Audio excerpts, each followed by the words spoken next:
Hello guys, ഇന്ന് ഞാനൊരു വറുത്തരച്ച നാടൻ സ്റ്റൈൽ കേരള സാമ്പാറാണ് ഉണ്ടാക്കുന്നത്. ക്യാമറയിലധികം കിട്ടുന്നില്ല. അതിന് ഒരു ഹാഫ് ഗ്ലാസ് പരിപ്പാണ് എടുത്തിട്ടുള്ളത്. അതിലോട്ടേക്ക് മഞ്ഞൾപ്പൊടി, പിന്നെ കുറച്ച് മുളക് പൊടി, കാശ്മീരി മുളക് പൊടിയാണ് ഞാൻ യൂസ് ചെയ്തിട്ടുള്ളത്. അതും കൂടി ഇട്ട് കൊടുത്തിട്ട് ഒരു 4 വിസിൽ അടുപ്പിച്ച് കൊടുക്കുക. പരിപ്പ് നന്നായിട്ട് ഉടഞ്ഞിട്ടാണ് ഞാൻ ഉണ്ടാക്കാറുള്ളത്. ആ സമയം കൊണ്ട് നമുക്ക് സ്റ്റൗവിലോട്ടേക്ക് വെച്ചിട്ടുണ്ട്. മീഡിയം ഫ്ലെയിമിലാണ് വെച്ചിട്ടുള്ളത്. ഒരു 4 വിസിൽ മതിയാവും, 3-4 വിസിൽ മതിയാകും. ആ സമയം കൊണ്ട് നമുക്ക് വെജിറ്റബിൾസൊക്കെ എടുത്ത് വെക്കാം. തക്കാളി, ഉള്ളി, ക്യാരറ്റ്, പിന്നെ ഒരു ചെറിയൊരു കഷ്ണം വെള്ളരിക്ക, പിന്നെ പച്ചമുളക്. ക്യാരറ്റിൻ്റെ ഒക്കെ തോല് കളഞ്ഞിട്ട് കട്ട് ചെയ്തിട്ട് എടുക്കുക. നന്നായി വാഷ് ചെയ്തതിന് ശേഷം എടുക്കുക. എല്ലാം തോലൊക്കെ കളഞ്ഞെടുത്തിട്ടുണ്ട്. ഇനി ഇതൊക്കെ ഞാൻ കട്ട് ചെയ്തിട്ടാണ് ഇവിടെ വെച്ചിട്ടുള്ളത്. അപ്പോഴേക്ക് 4 വിസിൽ അടിച്ചതിൻ്റെ വെയിറ്റൊക്കെ പോയിട്ട് കുക്കർ മെല്ലെ തുറന്ന് നോക്കുന്നുണ്ട്. അപ്പോഴേക്ക് പരിപ്പ് നന്നായി വെന്തുടഞ്ഞിട്ടുണ്ട്. കണ്ടില്ലേ, നന്നായി വെന്തുടഞ്ഞിട്ടുണ്ട്. സ്പൂൺ കൊണ്ട് നന്നായിട്ട് മിക്സ് ആക്കുക എല്ലാം കൂടിയിട്ട്. ഉപ്പ് ചേർത്തിട്ടില്ല. പരിപ്പ് ഫസ്റ്റ് തന്നെ വേവിക്കുമ്പോൾ ഉപ്പിട്ടാൽ പരിപ്പ് വെന്തുടയാൻ കുറച്ച് ടൈം എടുക്കും. ഇപ്പോൾ ലാസ്റ്റ് ഇട്ട് കൊടുത്താൽ മതി. വെജിറ്റബിൾസ് ഇട്ടതിന് ശേഷം ഉപ്പിട്ട് കൊടുത്താൽ മതി. ഇപ്പോൾ ഇതിലേക്ക് ഈ കട്ട് ചെയ്ത വെജിറ്റബിൾസൊക്കെ ഇട്ട് കൊടുക്കുക.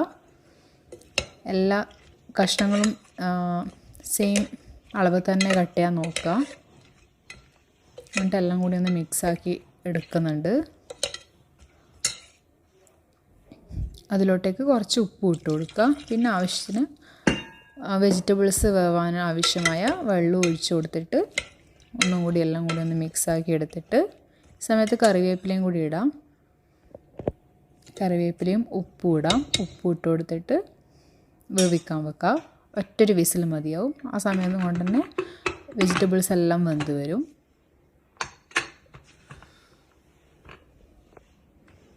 ഈ സമയം കൊണ്ട് നമുക്ക് വറുക്കാൻ ആവശ്യമായ തേങ്ങ എടുത്ത് വെക്കാം. തേങ്ങ ഞാൻ 1 കപ്പ് തേങ്ങയാണ് എടുത്തിട്ടുള്ളത്. പാൻ ചൂടാക്കിയിട്ട് വെളിച്ചെണ്ണ ഒഴിച്ചിട്ട് അതിലോട്ടേക്ക് കുറച്ച് ഉലുവയാണ് ഇട്ട് കൊടുക്കുന്നത്.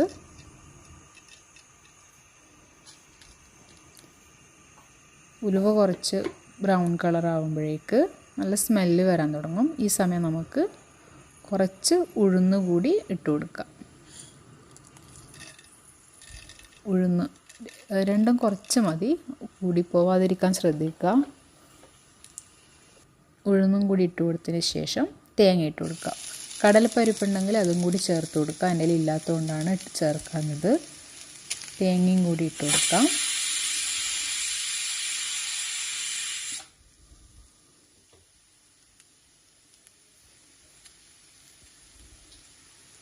തേങ്ങ എല്ലാം ഇട്ട് കൊടുത്തിട്ടുണ്ട്.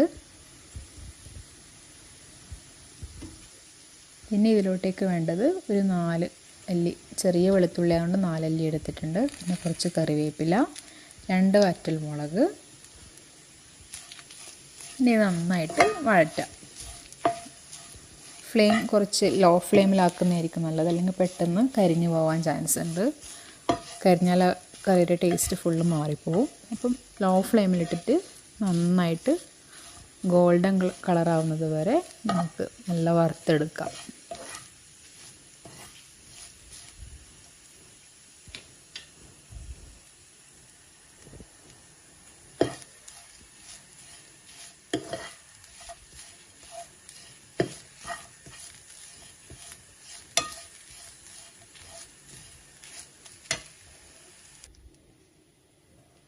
ഈ സമയത്ത് കുറച്ച് ഗോൾഡൻ കളറാവുന്ന സമയത്ത് നമുക്ക് ജീരകം കൂടി ചേർത്ത് കൊടുക്കാം.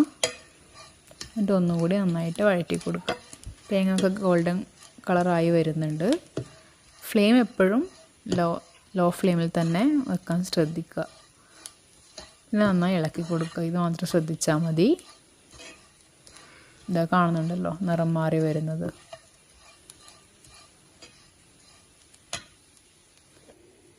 ഇപ്പം നല്ല ഗോൾഡൻ കളറായിട്ട് വന്നിട്ടുണ്ട്. ഈ സമയത്ത് നമുക്ക് ഒരു 3 ടേബിൾ സ്പൂൺ മല്ലിപ്പൊടിയാണ് ചേർത്ത് കൊടുക്കുന്നത്. പിന്നെ ഒരു 1.5 സ്പൂൺ കാശ്മീരി മുളക് പൊടിയും കൂടി ചേർത്ത് കൊടുക്കാം. പിന്നെ കുറച്ച് മഞ്ഞൾപ്പൊടി ചേർത്ത് കൊടുക്കുന്നുണ്ട്. പിന്നെ കുറച്ച് കായത്തിൻ്റെ പൗഡറാണ് ഇട്ട് കൊടുക്കുന്നത്. കായത്തിൻ്റെ കട്ടയാണ് യൂസ് ചെയ്യുന്നതെങ്കിൽ പച്ചക്കറി ഒക്കെ വേവിക്കുന്ന സമയത്ത് അതിൻ്റെ കൂടെ ഇട്ട് കൊടുത്താൽ മതി. പൗഡറാണെങ്കിൽ ഇതിൻ്റെ കൂടെ ജസ്റ്റ് ഒന്ന് റോസ്റ്റ് ചെയ്തെടുക്കാം. എന്നിട്ട് എല്ലാം കൂടി നന്നായിട്ട് മസാലകൾ ഇടുമ്പോൾ പ്രത്യേകിച്ച് ശ്രദ്ധിക്കുക, ഫ്ലെയിം നല്ലോണം ലോ ഫ്ലെയിമിലാക്കിയിട്ട് തന്നെ ചൂടാക്കാൻ ശ്രദ്ധിക്കുക, അല്ലെങ്കിൽ മസാല പെട്ടെന്ന് കരിഞ്ഞു പോവും. ലോ ഫ്ലെയിമിൽ വെച്ചിട്ട് തന്നെ മസാലകളിൽ ഇട്ട് കൊടുത്തിട്ട് നന്നായിട്ട് അതിൻ്റെ പച്ച മണം മാറുന്നത് വരെ നന്നായിട്ട് മിക്സാക്കി കൊടുക്കുക. അപ്പോൾ എല്ലാം കൂടി നല്ല സെറ്റായി വന്നിട്ടുണ്ട്.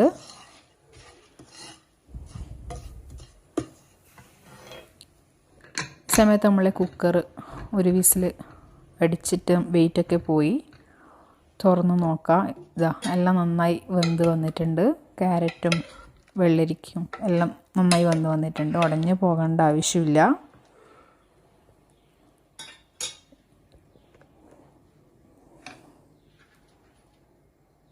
കാണുന്നുണ്ടല്ലോ. ഈ സമയത്ത് നമുക്ക് വെണ്ടയ്ക്കയും മുരിങ്ങാക്കോലും ഞാൻ പീസാക്കി വെച്ചിട്ടുണ്ടായിരുന്നു, അതുകൂടി ഇതിലോട്ടേക്ക് ഇട്ട് കൊടുക്കാം. വെണ്ടയ്ക്കും മുരിങ്ങാക്കോലും അധികമായാലും പ്രശ്നമില്ല. ഈ സമയത്ത് ഒരു പാത്രത്തിലോട്ടേക്ക് ഒരു നെല്ലിക്ക വലുപ്പത്തിലുള്ള പുളി ഇട്ട് വെച്ചിട്ടുണ്ട്. ഇത് നമ്മളെ തേങ്ങയുടെ ചൂടൊക്കെ മാറിയിട്ട് ചെറിയൊരു മിക്സിയുടെ ജാറിലേക്ക് എല്ലാം ഇട്ട് കൊടുത്തിട്ടുണ്ട്. വെള്ളം അധികം ഒഴിക്കാതെ ചെറിയ വെള്ളത്തിൽ അരക്കുന്നതായിരിക്കും ബെറ്റർ. കൂടിപ്പോയാൽ അത് അരഞ്ഞ് കിട്ടാനും ഒരു ബുദ്ധിമുട്ടായിരിക്കും. ഇതുപോലെ ഫൈനായിട്ട് അരച്ചെടുക്കുക ചെറിയ വെള്ളം ഒഴിച്ചിട്ട്. അപ്പോഴേക്ക് നമ്മളെ മുരിങ്ങാക്കോലും വെണ്ടയ്ക്കൊക്കെ നന്നായി വെന്ത് വന്നിട്ടുണ്ട്. ഈ സമയത്ത് നമുക്ക് ഈ തേങ്ങയുടെ മിക്സ് ഇതിലോട്ടേക്ക് ചേർത്ത് കൊടുക്കാം.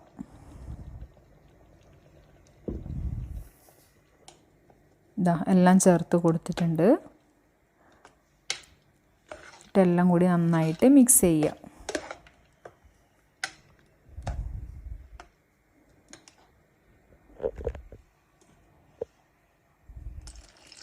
ആവശ്യത്തിന് വെള്ളമൊക്കെ വേണമെങ്കിൽ ഈ സമയത്ത് ചേർത്ത് കൊടുക്കാം. അതേപോലെ തന്നെ ഉപ്പും എല്ലാം പുളിയും ഒക്കെ നോക്കിയിട്ട് ചേർത്ത് കൊടുക്കാം. പുളിയും കൂടി ഒഴിച്ചു കൊടുത്തിട്ടുണ്ട്.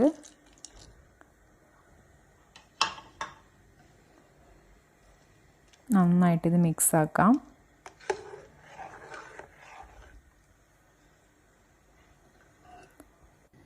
നമ്മുടെ സാമ്പാർ നന്നായി തിളച്ച് വന്നിട്ടുണ്ട്. ഈ സമയത്ത് ഞാൻ കുറച്ച് മല്ലി ഇല മുറിച്ചിട്ട് ഇട്ട് കൊടുത്തിട്ടുണ്ട്. മല്ലി ഇല ഇടുമ്പോൾ വേറെ തന്നെ ഒരു സ്മെല്ലാണ് കറിക്ക്. പിന്നെ ഞാൻ കുറച്ച് ശർക്കര പൊടിയും ചേർത്തിട്ടുണ്ട്. കറി നന്നായി തിളച്ചതിന് ശേഷം ഉപ്പും പുളിയൊക്കെ നോക്കിയതിന് ശേഷം ഇതുപോലെ വറുത്തിടുക. കടുക്, വറ്റൽമുളക്, പിന്നെ ഞാൻ കുറച്ച് കായത്തിൻ്റെ പൊടി ഇട്ട് കൊടുക്കുന്നുണ്ട്. പിന്നെ ഇട്ട് കൊടുക്കുന്നത് സാമ്പാർ പൗഡറാണ്. സാമ്പാർ പൗഡർ ഇടുമ്പോൾ കരിയാതെ ശ്രദ്ധിക്കണം.